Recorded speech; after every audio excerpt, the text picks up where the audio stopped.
কাজটা ঠিক করো নাই। তুই কিভাবে ভাবছস তোরে আমি বিয়া করবো? তুই ওরে ঠকাইছস, তুই যে আমারে ঠকাবি না? করতে পারবো না, আজকেই তোমাকে বিয়ে আরে হ্যাঁ হ্যাঁ হ্যাঁ, বিয়ে তো আজকেই করতে হবে।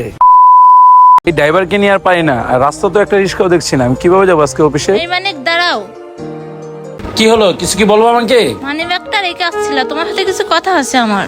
ও আচ্ছা, যাক ভালোই হলো। হ্যাঁ কি বলবা বলো তো? বান্ধবীর বাসায় একটু ঘুরতে যাইবো।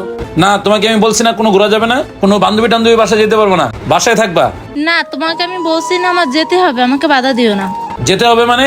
তোমাকে একটা কথা বারবার বলতে পারবো না, তোমাকে বলছি বাসায় থাকবা। যাইতে হবে মানে? আমার অফিস টাইমে তুই মাথাটা গরম করেছিস। মানে তুমি কাজটা ঠিক করো নাই।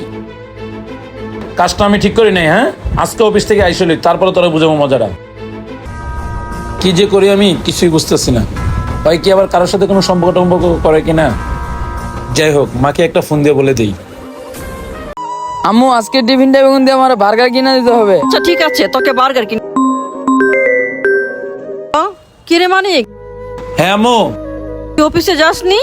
হ্যাঁ আম্মু, আমি অফিসে আসছি। হ্যাঁ কি বলবি বল। তোমার বৌমা কিন্তু ইদানিং একটু উল্লাপাল্লা করতেছে, ওর দিকে একটু খেয়াল রেখো তো। আচ্ছা ঠিক আছে, ওকে আমি স্কুলে দিয়ে এসে তারপর তোর বউকে দেখবো। আচ্ছা ঠিক আছে, ওকে। আচ্ছা। না আর সহ্য হইতেছে না।